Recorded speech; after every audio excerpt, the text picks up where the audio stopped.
Welcome to this week's edition of the Pete Mezzetti Show. I'm Pete Mezzetti. My guest this evening is Joe DeLong, who's the Executive Director of the Connecticut Conference of Municipalities. Pete. Hey, bud. So good to be back. How are you, man? Good. You know, I feel like this seat is reserved for me. It should be reserved for you. And I'm always grateful to be on as well. It is. Well, thank you. No problem. So what's new? There's a lot new. Well, you know, listen, there's always a lot new. Yes. But it's also, it's summertime. And so it's also a time, even with my own staff, that I tell them there's always work to do, but there's also time to check out a little bit and be with family. And, exactly. And so we have to do that as well. And it's been a beautiful summer, you know.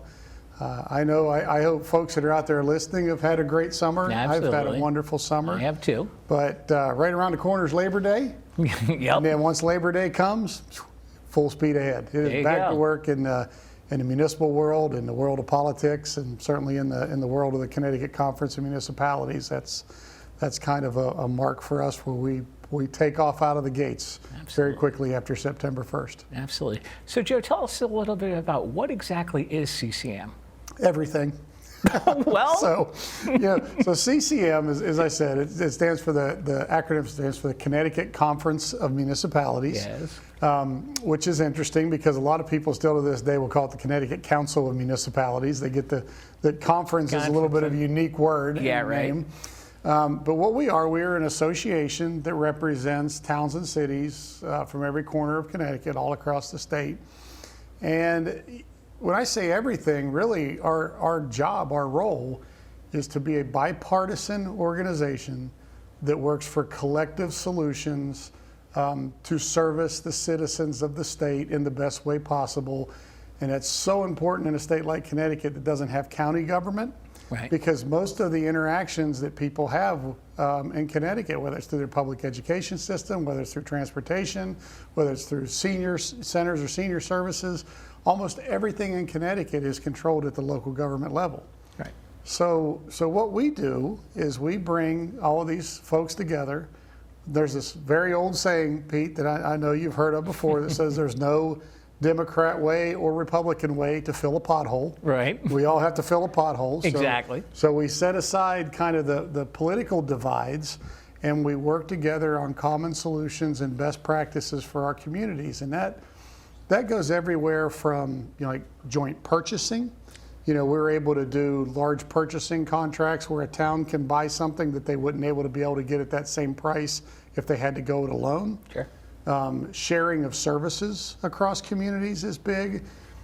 We do a great deal of data-driven research, which I can share a story with you in a bit if you want about how important that is, and just recently how it really changed my perception on something where I thought I understood an issue based off of the work that I do. Right. And then when we did the research, I realized I was completely wrong. Uh-oh. And so that is so important, that data-driven research that drives best practices. And then we do a lot of advocacy for local governments, for our towns and cities and our local communities in both the state legislature as well as at the federal level. So we do a little bit of everything, but the way that I typically boil it down and answer to like a newly elected official that comes into office in a municipal government, they know they're in CCM, but they're not sure why or don't know how to look at us. I always tell them, don't think of us for what we do. Think of us as an arm or an extension of your staff. So anything that you need that you don't have the resources to meet, that's our job to step in and help and be that resource. Exactly. So. And what's that story you had? Yeah, so an interesting story of why I think it's interesting, because this is the work that I do. Absolutely. Other people out there listening might be going, that's not interesting. But so much of our decision making is driven by deep dive research and data. So we can, because let's face it, in the political world, decision making is often driven by ideology. Whatever party you're in, whatever you really think you know, and in some cases, what you think you know, you do know, but in some cases you think you know and you really don't know. Exactly. What's great about a group like ours is we know we don't know, so we go out, put together an amazing staff and drill down and find out what the true data reflects. Absolutely. And the issue that was really interesting within the last few years, for years there was this debate at the State House about selling wine in grocery stores. Yes. Now, I come from an era, you can see I got a little gray hair on the sides Right. now and everything. I come from an era that I can very vividly remember in other states. I didn't grow up in Connecticut, but in other states where downtown areas were booming. Okay, and you had all these stores, and you would go downtown, you would go to your department store, and then maybe you would go to your butcher shop, or you would go to these different things. And then in the 80s, the super mall came in. And all of a sudden, it was this wonderful thing that we had this one-stop shopping under one mall, that we could go to the mall and everything was there. Right. But what happened when the malls came in? All those downtown areas died. Yes. And there are areas all across this country to this day that the traditional downtown is a dinosaur that once was a booming place Right. because of the malls. Well, I really looked at the impact of selling wine in grocery stores much the same way. I really believe that if you go around Connecticut and you had all these town greens and you have these liquor stores that are located on the town greens, and they're kind of, in many cases, not the anchor tenant, but one of the anchor tenants. You know, they keep a building full, they keep people coming to the green, you know, and then those people come to the green, they shop at other shops, keep the property, you know, the taxation level up, the funds up for a community. And I thought the moment we start doing things to sell wine in grocery stores or alcohol in grocery stores, we're pulling them out of those package stores. And those package stores are going to start to go out of business. And that's going to negatively impact our towns. Yeah, the grocery stores may make some money. The wine manufacturers may make some money. But our community at large is going to suffer because you're going to draw that business out of the package stores that are going to close their doors, and you're going to have the same impact on town greens as what the malls had, you know, when they came in and shut down all these businesses. Right. I've been doing this work for a long time, so usually my intuition's pretty good. I was completely wrong about that. Oh, no. Completely wrong. Oh, we found the research. Yeah. We didn't do the research. A lot of times we do the research. Okay. There's actually some research that was done through a group that UConn was tied through, and UConn, you know, Center in UConn shared with us the research. And what the research showed was just the opposite. What the research showed was that when wine is sold in grocery stores, these grocery stores only carry a limited selection. Right. And what it typically does is that limited selection gets people to try wine who have otherwise never gone into a package store, and up to that point in their life never would go into a package store. Exactly. They try it, they like it, they decide they want to extend their palate on it, and then they're more likely to, in fact, actually go into the package stores and get additional wines or try different things that they never would have before. And so there's this research, this independent research out there that was put in front of me, not by the people trying to pass this bill, just by people who were studying it from an economic standpoint, that said, no, if you sell wine in grocery stores, it actually helps the package stores because it broadens the market, and then that market comes into their package stores that never would have before. I was floored by that. But it also kind of spoke to me in the importance of the work that we do, Right. to not just have our own ideologies or our own beliefs or go off of our own experiences of what we think might happen, but the importance of doing that research and that data dive to understand what the true impact of things would be.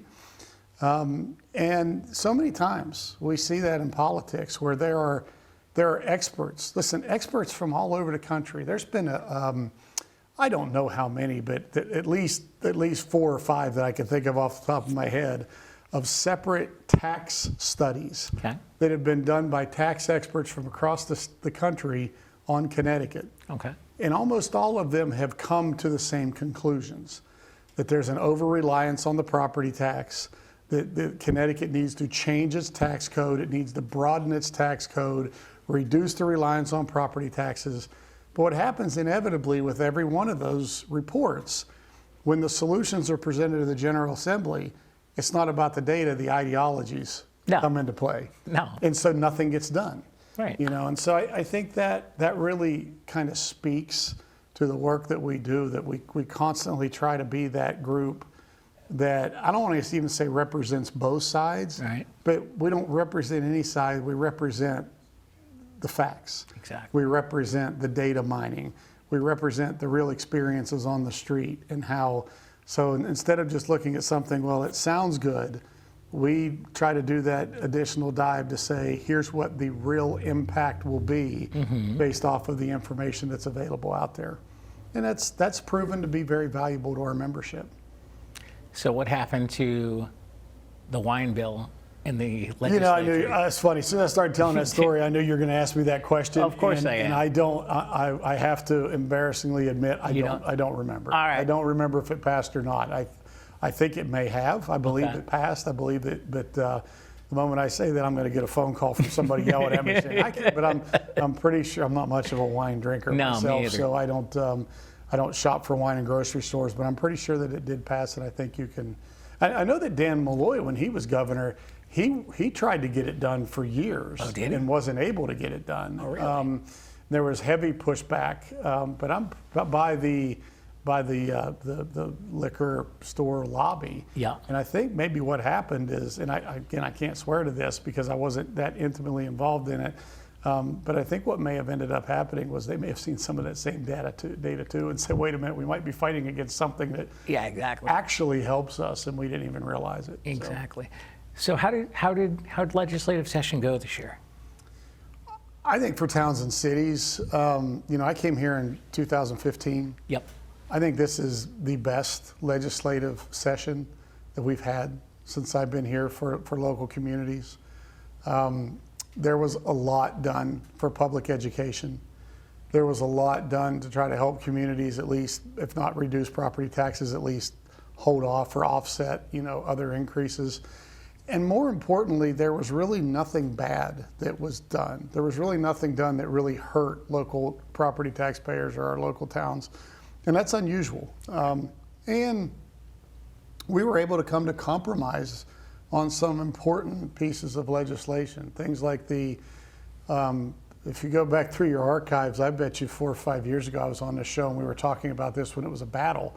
Things like the firefighter cancer legislation that was the right idea for years being done the wrong way. Right. It was this concept of we have to help these people, but we're going to help them on the backs of other people that can't afford it or it's going to really hurt. And we were able to come together this year and work through that. The former president, I don't want to say how great the new one is without saying the former president was great as well, but the new president of the Uniform Firefighters Association, a guy by the name of Peter Brown, it was his first year in that office, and Peter Brown very quickly came in, and I think he's going to be a great leader for the firefighters because he came in with the idea of working together, building consensus, building compromise, and getting something done, while still having a fallback position that if we can't get anything done, I'll go to war and I'll fight for my members. Right. But he didn't go to war first. No. You know what I mean? He didn't come. A lot of times that you're my enemy, I'm going to come out swinging against you, and we're going to have a fight from day one. Right. Before session even happened, Peter and I and our board president, a guy named Tom Dunn from Wolcott, we went out to dinner one night and we just sat down and we started a conversation and said, before we're against something or before we're on opposite sides, let's see if we can collectively solve a problem that we all want to solve. Right. And so that was great. I think we got a bill that will help those who need the help the most without putting an unnecessary burden on those who are already paying enough and can't take more of a burden on their shoulders. Okay. And so, all in all, I think a pretty good session. Absolutely. Now, CCM, there's 169 towns in the state of Connecticut, correct? Yes, correct. You guys cover how many of them? Currently 168. Yeah. Okay. So when I came here, I'm going to brag a little bit. Go for it. So, because I know your political background, but we'll get into that later. I'm proud of this. I really am proud of it because I believe in CCM and I believe in the idea of the collective of people coming together, work together. So when I came here, CCM had been in existence for about 48, 49 years. Okay. And in that 48 or 49 years, the most members the organization had ever had at one time. So the high water mark, which is this, I came here in 2015. So the high water mark was 156. The most the organization had ever had was 156 cities and towns at one time. Okay. Within being here in 3 years, every year we picked up members, and I think it was in 2018, might have been 2019, pretty sure it's 2018, that we hit full membership. We got to 169. And we stayed at 169 for a decent period of time. And then we did have one member who got upset with us about something. You know, and it's, to this day, I'll still say that it was a misunderstanding of our position. Okay. But got upset with us about something and decided to pull their community out. And, you know, that's decisions that each individual community has to make for themselves. Right, absolutely. It's disappointing. I enjoyed representing that community. I enjoyed the people in that town hall that we interacted with on a pretty regular basis. But I also respect their decision. Right. That's how government works. This person was an elected mayor, elected by the will of the people, exercised their discretion in making that decision. And you know, we have to. If you believe in local government, if you believe in elected government, then, as I do, then you have to live with the decisions even when you don't agree with them. Absolutely. So. Now, I've noticed along the shoreline, some towns are run by first selectman or mayor. Yep. Some towns are run by town council. Some are run by a town or city manager. And it all depends on I'm thinking about one town in particular that's run by town manager. It all depends on their charter, their form of government. Right. I'll tell you, he'd probably be like, really? But he's such a great guy, he would do it. There's a guy who used to be the first selectman of Bethel, Okay. who is now the administrator down in Westport. And his name is Matt Knickerbocker. Okay. And Matt does an incredible presentation. PowerPoint, but he doesn't have to do it with PowerPoint. So entertaining presentation on the different forms of government and the evolution, and how so much, especially, you know, in the Northeast in Connecticut, you know, Yeah. so much of it was built off of parishes and churches, and then things were also came down through the witch trials and everything Yeah. else. I mean, it's really interesting how it's all connected. I'm not an expert on it, but I'm mesmerized when he goes through it. But ultimately, for a pretty long period of time, most governments were elected representation, like strong, what they call strong mayors. Okay. And there was a movement across this country several years back to go to what they considered professional management. Okay. Through municipal CEOs of administrators, like town managers, city managers. And it's interesting because Connecticut is a little bit, Connecticut's in reverse from the rest of the country on a lot of things, frankly. Yeah. But Connecticut's a little different in the fact that in Connecticut, you see a lot of small towns that use professional services that are municipal CEO is a town manager. Right. And in our big urban centers are predominantly elected mayors, strong mayor type forms of government. Right. The rest of the nation, that movement's actually a little bit the opposite. Really? It was more larger cities. A lot of larger cities were going to that professional management type of thing. And smaller communities were keeping a little more stronger ties to the elected CEO form of government. So we are a little in reverse in that way. But the movement, I'm sad to say, but it is what it is. The movement came because of fraud. You know, the movement came because of misappropriation of funds, Right. theft, people getting elected, getting in over their heads, doing dumb things, going to prison, you know, the whole deal. Yeah. And there became this movement of saying, okay, we need professional managers in these communities that aren't there just for politics or aren't there for an ideology, but they're there because they've been trained. They've got an education, they've got courses, that this is their careers Right. are based on how to effectively administer municipal governments. Right. And so you're right. I mean, you have the strong, what they call the strong mayor. You have weak mayor, which Okay. weak mayor is predominantly like city council Yep. type of thing. You have the town manager, city manager. Yep. And then you have the other wrinkle here where you have a couple communities that have very large, what they call RTMs, which is the representative town meeting, Okay. which are town meetings that aren't town meetings of the whole community, but they're town meetings of representatives who represent the town meeting, which I think in Greenwich, for example, Greenwich has an RTM that votes on everything and makes their decisions, and their RTM is hundreds of people.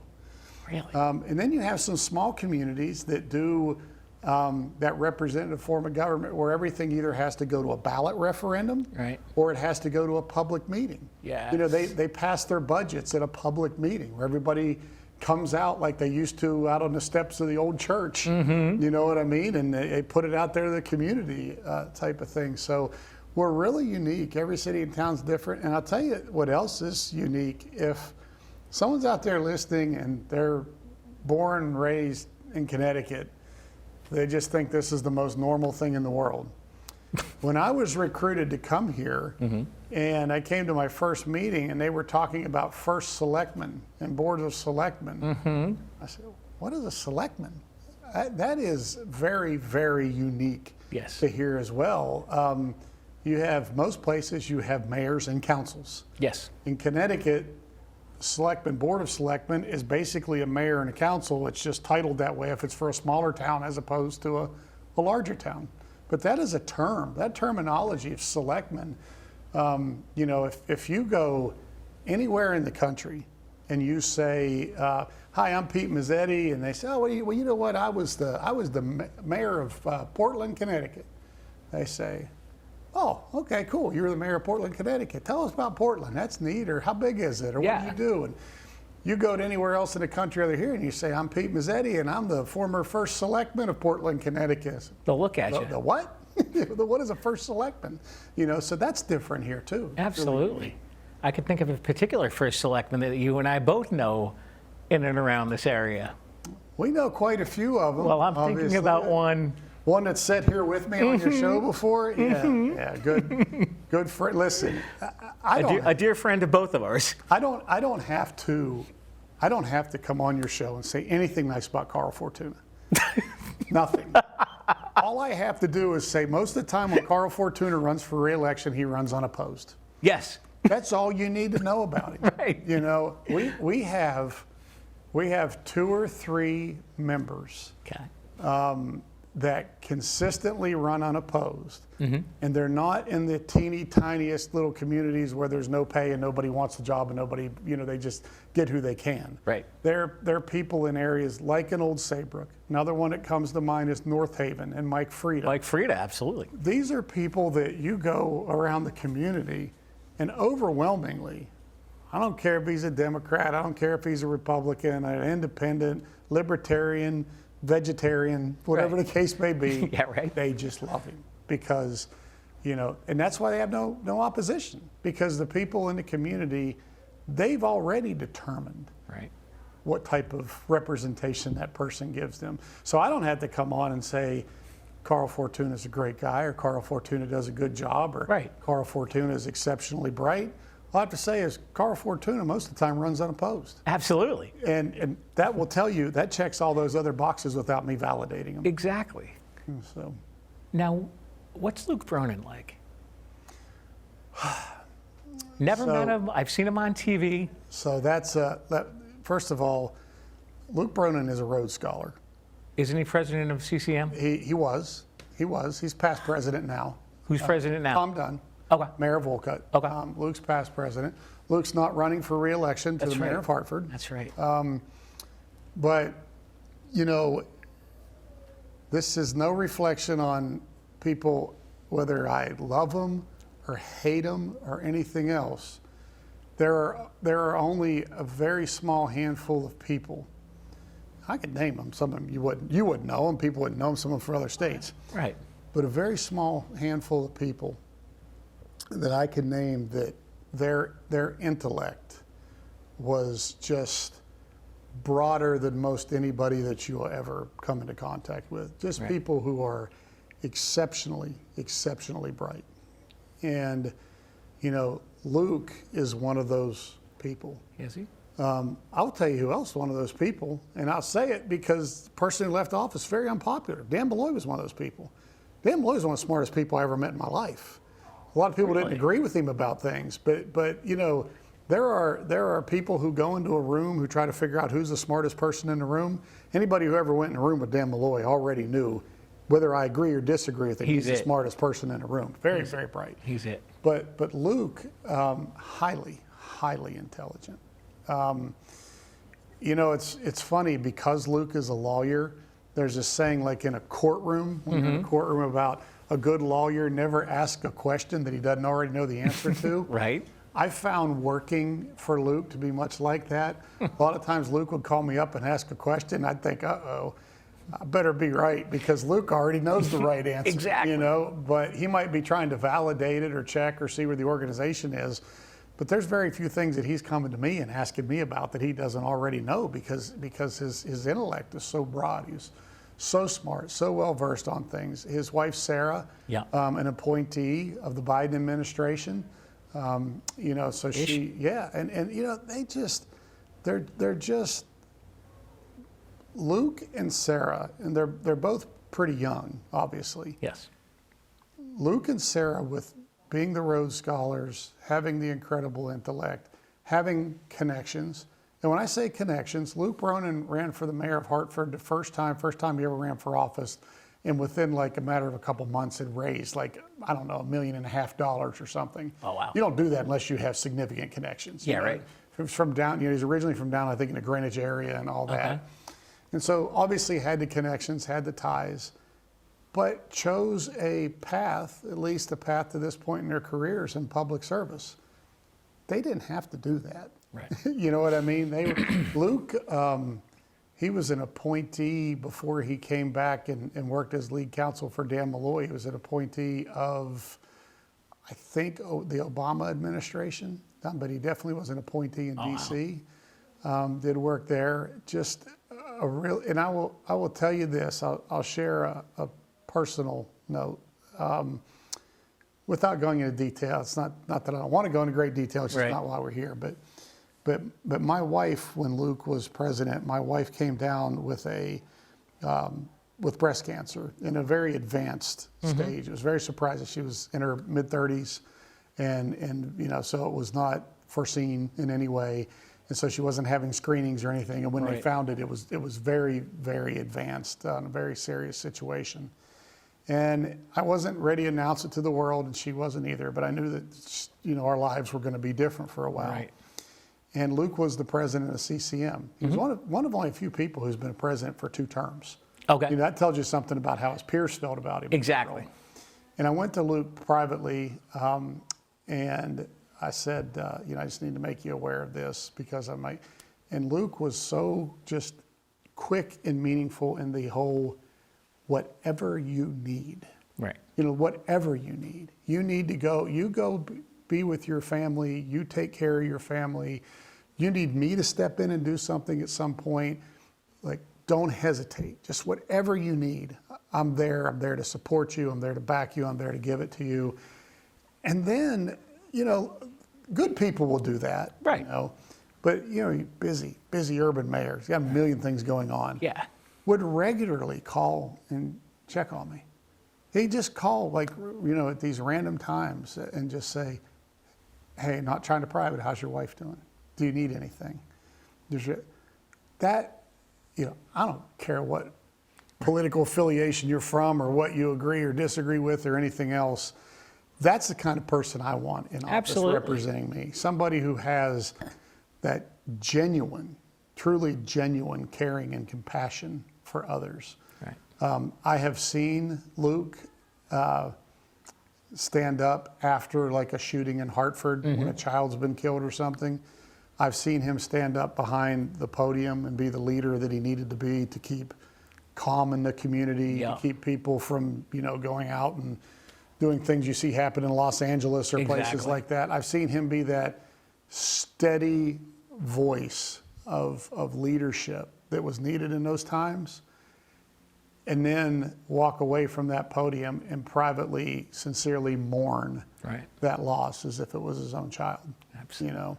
And the last thing, because you asked the question, that I'll say about Luke Bronin, I think I may have said this about him before one time. You asked me something about him, but because I do this work, I pick up on these things. Politicians are very quick because you want, like when you're running for office, and I was one, you want people, the best way to get somebody to identify with you, if they don't know you, is to identify you as a human being, is like with your family. So how many times do you see somebody in their first kickoff ad, before they're talking about their positions or anything else, they run an ad to introduce themselves to you. And in that introduction, they're sitting out on the steps in front of their house with their wife and their kids, and their kids got the bows in their hair, and this is my cute family, and this is my son so-and-so who's on the local softball team, just to try to say I'm the same as you. Luke has a beautiful family. He doesn't flaunt them around. He protects it. He is a father first. And he doesn't go out there into events and parade his kids to help his own political popularity or to brand his name in any way. He takes his kids, and he's like a father to his kids, and takes them to events and does all the things a good dad should do, but he doesn't put them out there and expose them politically. I see so many politicians that expose their families politically, and then their family gets attacked in some way, and the first thing they do, how dare you attack my family? They're not the ones that ran for office. You're the one who put them out there. You know, and so not that their family should have ever been attacked, but you should have been a better person and not exposed your family to that. And so that's something that I will always say that I very much admire about Luke Bronin. Would you mind sticking around for another segment? I'd be happy to. We'll be right back. Hello, I'm Steve Azzaro. Hi, I'm Tom Feiner. We're here today to talk to you a little bit about a Deer Lake and Music Festival, which is going to be put on September 10th, which is a Sunday, at Deer Lake, featuring about 24 singer-songwriters. We want you to know about the festival and also learn a little bit about Deer Lake. Tom, why don't you tell them? Okay, Steve. Deer Lake is 250 acres in Killingworth, Connecticut, and Pathfinders, a nonprofit group, purchased the camp last year from the Boy Scouts of America. It was a very, very lengthy fundraising event, and we got donations from many, many venues and many, many people. One site that you might want to visit is www.save Deer Lake, and it'll give ways that you could donate. Welcome back to this week's edition of the Pete Mezzetti Show. I'm Pete Mezzetti, sitting here with Joe DeLong, who's the Executive Director of CCM. Welcome back, my friend. Thank you, Pete. Thank you, Good to Joe. be here. Thanks for sticking around. All right, so we talked about in the first segment all sorts of politics and stuff in the state. Let's open up this segment talking about your political background. I know a little bit of it, but our viewers and listeners might not. So I probably got into politics for all the wrong reasons. Okay, all right. And then got out of it for the right reasons, and then got pulled back into it for the right reasons. But so my background's interesting. My grandfather my grandmother and grandfather got me off to school in the morning, so I would spend the night at their house. My parents lived 2 doors over, but they left very early for work. They were both very hard workers. In fact, my dad had 2 jobs. He would go to one, come home, grab dinner for like 20 minutes, and turn around and leave for the other one. So I spent a lot of time at my grandparents' house. My grandfather was a local servant, public servant, and he really was he was a politician too, but he was really a public servant. And the town I grew up in was kind of like, the Andy Griffith Show in Mayberry, you know. Sure. My grandfather had been a sheriff, and then he was a county commissioner for 3 6-year terms, and everybody knew him. And he was very well loved, very well connected. So much so that the night before elections, he would put out an election sign for each office in his front yard, for whoever he was supporting.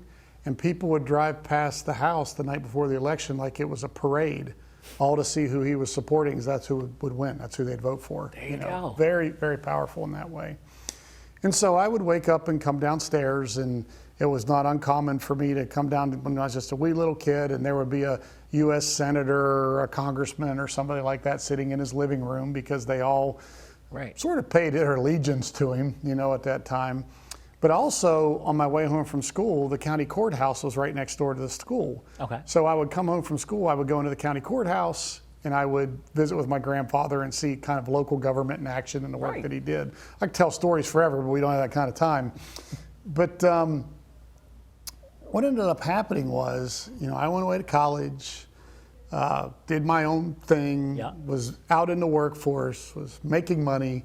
I was traveling all over the U.S. and Canada with the work that I was doing, kind of disconnected even from my hometown. Okay. But I still had an address there. Right. I didn't go there because I was living in hotels, Right. really. But when I was out on a road trip, I was actually in Arkansas, state of Arkansas, meeting with some customers that I'd sold some products and stuff to. And I got the phone call that my grandfather passed away. Oh, no. And my brother was in Oklahoma City, which wasn't a far drive from Arkansas. He was the one who called me. And he said, why don't you drive over here and we'll fly back together for the funeral. So we get on the plane, and as you can imagine, what we did on the plane, we talked about the good old days. Right. You know what I mean? Growing up, working campaigns, all the excitement and all of that kind of stuff, and told stories about what my grandfather did. My brother was older than me, and so he was really entrenched in it. Right. And I said to him, you ever think about running for office? And my brother was a staunch Democrat. And he said, I would, but where I live, it's all Republicans. I could never get elected. I'd be the only Republican. I wouldn't have a chance. And he said, what about you? And I laughed at him. I said, me? I said, I'm just out having fun and making money. I don't have any interest in those. Where am I going to run? I don't even know where home is. And I've got an address there, but I'm never right. there. And we get back for the funeral, and his funeral, it's saying everybody dies famous in a small town. Yes. His funeral, the line was out the funeral home, down the sidewalk, turned a corner at the only stoplight in town, went all the way up the hillside, the other end of the street. It was like a 2-hour wait. Oh, wow. To get into the funeral home for his funerals. Remarkable. But of course, his family, I pass up the line, I go in with family. Oh, absolutely. Get to the front of the line, and there was a guy who's running for a seat in the local legislature, as Yep. a local representative, and he's using my grandfather's funeral as a platform to campaign. He's standing there handing out election cards to people as they're coming through the line. And my initial reaction, I was a young man at this time. Right.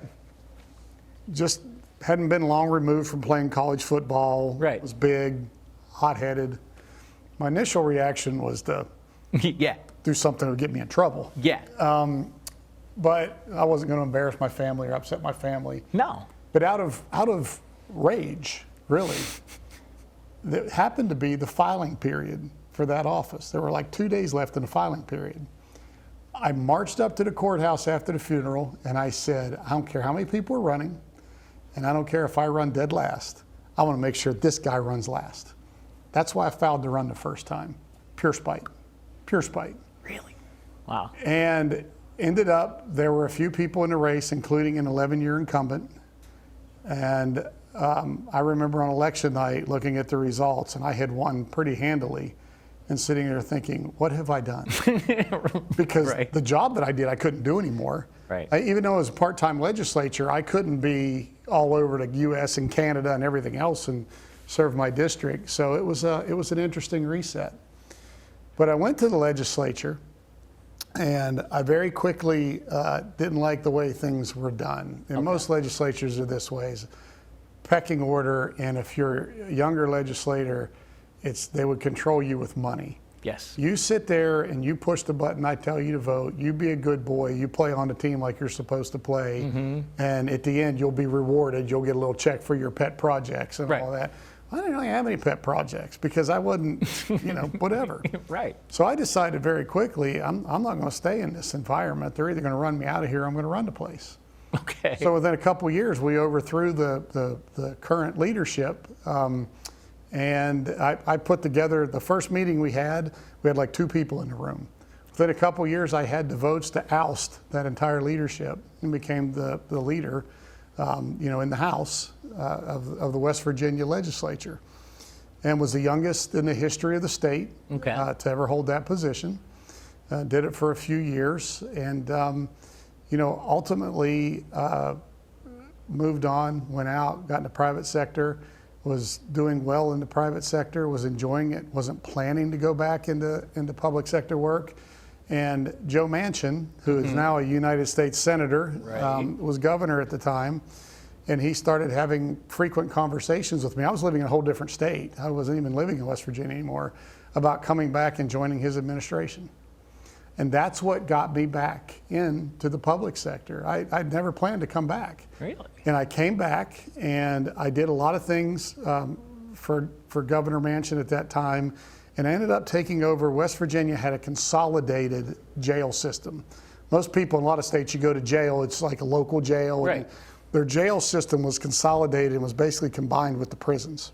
Okay. And it was a mess. And they sent me over there and kind of asked me to clean it up and fix it. And we did. We had a lot of success. We did good things, cleaned up all of the lawsuits that were going on at the time, and filled up the staffing, reduced the daily per diem costs to the local governments significantly. Doing good. I really enjoyed the work. It didn't pay great because the salary is set in statute, but I really enjoyed it. And then U.S. Senator Robert Byrd passed away. And it was clear that Joe Manchin was the administration I came in with was going to Washington, D.C. And even though I stayed on with the next administration, who I liked and respected, I wasn't their guy and they weren't my people. You know what I mean? They weren't getting rid of me, but it was uncomfortable. Right. And I had a recruiter call me one day who I knew, and he said, "Hey, are you looking?" Because when they got me back to West Virginia, I was down south, and he was a Southern recruiter. And he said, "Hey, are you looking at all?" And I said, "No, I'm not looking, but I'm willing to listen." And I can remember this like it was yesterday. It's the funniest part of the story. He says to me, "Well, I'm recruiting for 2 positions I want to talk to you about. One of them is in Raleigh, North Carolina, and the other one is in New Haven, Connecticut." My immediate response to him was, "You can tell me about the one in Raleigh. I'm not going to Connecticut." And it was within about 60 days of making that comment to him that I started this job. There you go. He kind of gave me the wait a minute. I think this is something you might enjoy. I'd like for you to come up and meet these people. And it was the easiest job interview I ever did in my life, because if you ever interview for a job that you don't think you even want, you're super relaxed. Exactly. And I was so impressed. I was so impressed with the mayors and first selectmen and the town managers and their knowledge and their passion and their dedication. And I was intrigued by the challenges, where I thought, maybe I can help and make a difference. And I went from coming up here for a job interview for a job that I didn't even know if I wanted, to going back home thinking, boy, I really hope they offer me this job, because I'd really like to work for these people. Exactly. And been here, fortunately, they gave me an amazing opportunity, and I've enjoyed every minute of it. It's been great for my wife and my family. I love Connecticut and all that it has to offer. I think people are too hard on this state for a variety of reasons. It's not the South. No. The sun doesn't shine year round. No. But the quality of life is really good. Right. There's really a lot. Now there's a huge divide. We still have some major economic equity issues, and some people who really struggle here that we can help and do more for, and should be. But overall, what a great place to live and raise a family. Absolutely. And it's been very good for me and my family. Absolutely.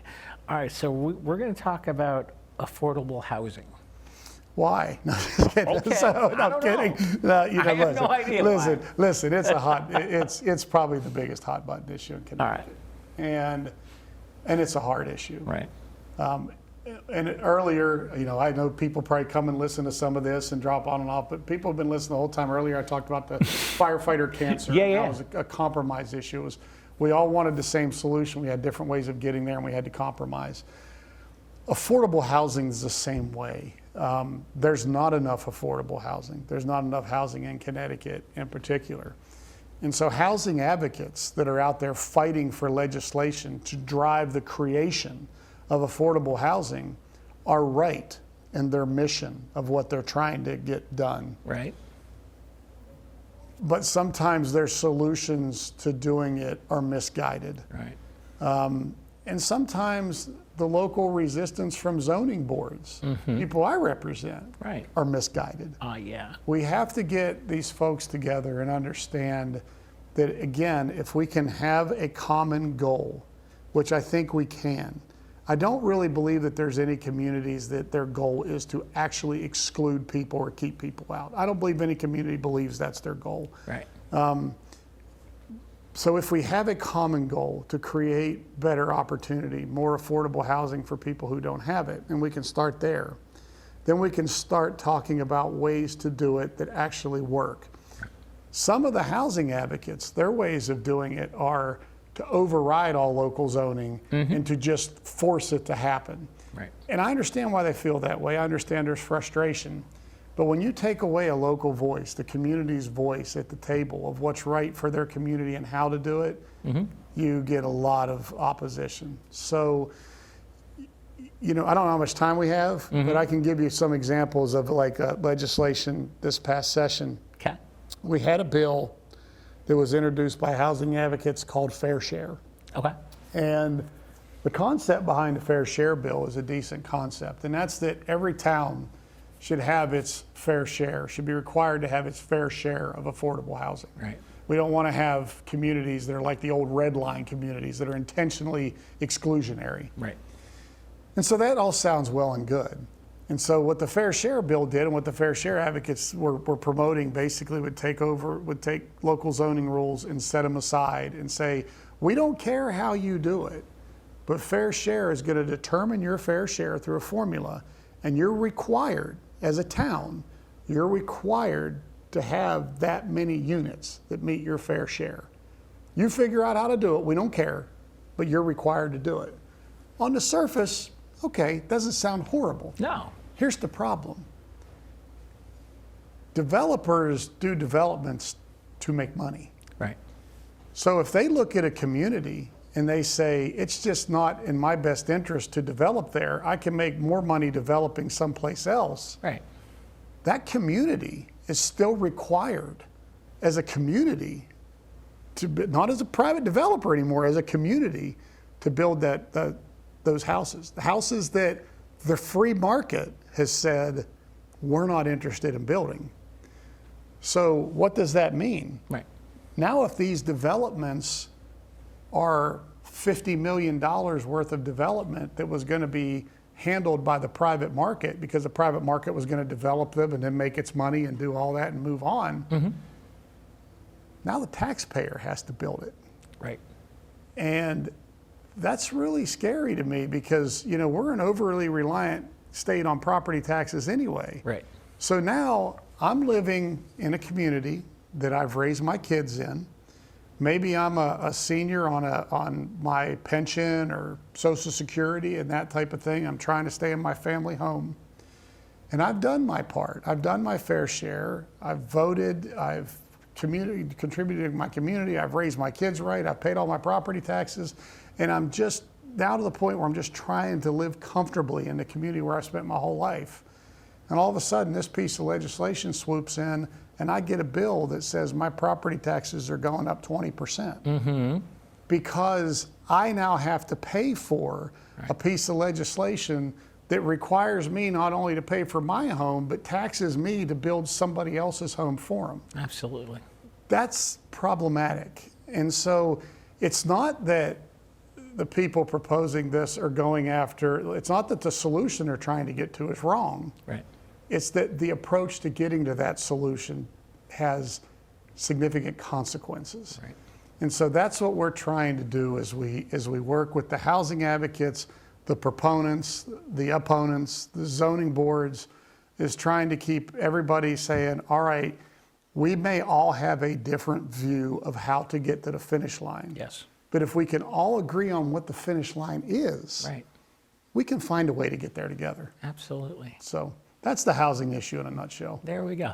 Now we talked when you were explaining that, you mentioned about municipal voice, which leads me. Leads you into the podcast, Municipal Voice. Yes. Yeah. So I've heard about it. Yeah, so it's it's a community-based podcast done through our organization, Yeah. run by a guy on our communications team named Matt Ford, good guy. Another guy that works with him, Chris Gilson, who had ties to the media industry. Okay. And the whole idea of municipal voice is it gets, and when I started it, the only direction, or when they started it really, because they did the work, I don't take the credit.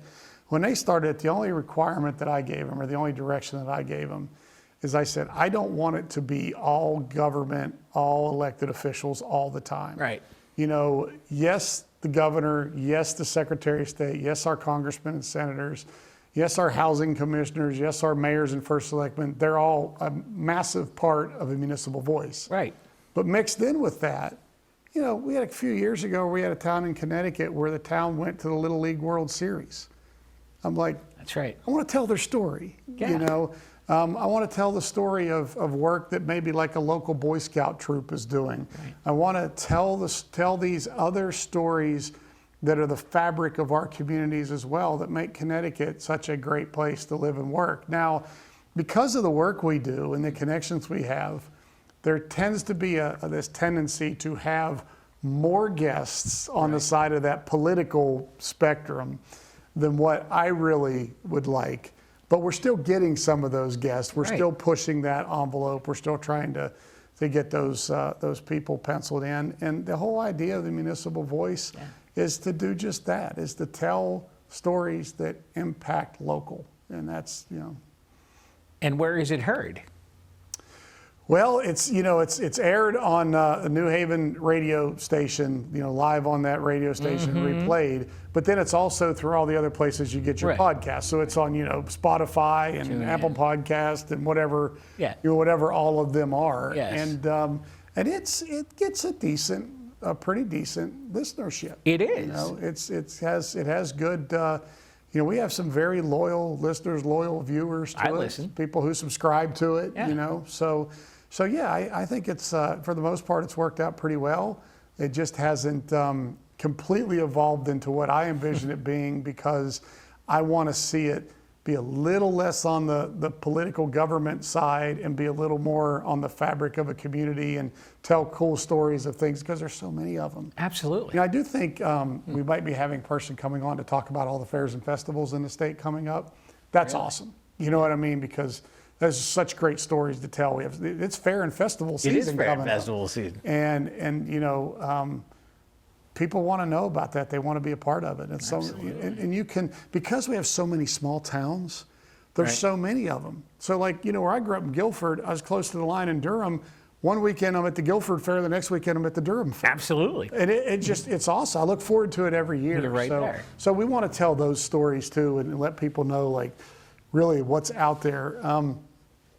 I will tell you that when I first moved here with two little kids, Yeah.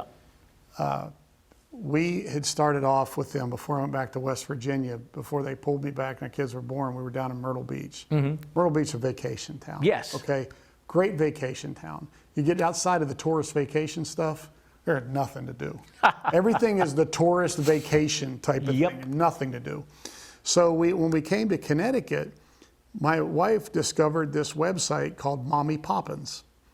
And on Mommy Poppins, Okay. you go on there and I was amazed by all these things. Like every single day of the week and every weekend, there were all these cool things to do here in Connecticut that we never had in the South. No. That we wouldn't have even known existed if weren't for that Mommy Poppins. And I'm talking about, just a local store that weekend was doing a crafts and art fair for kids, or just, Right. different neat things.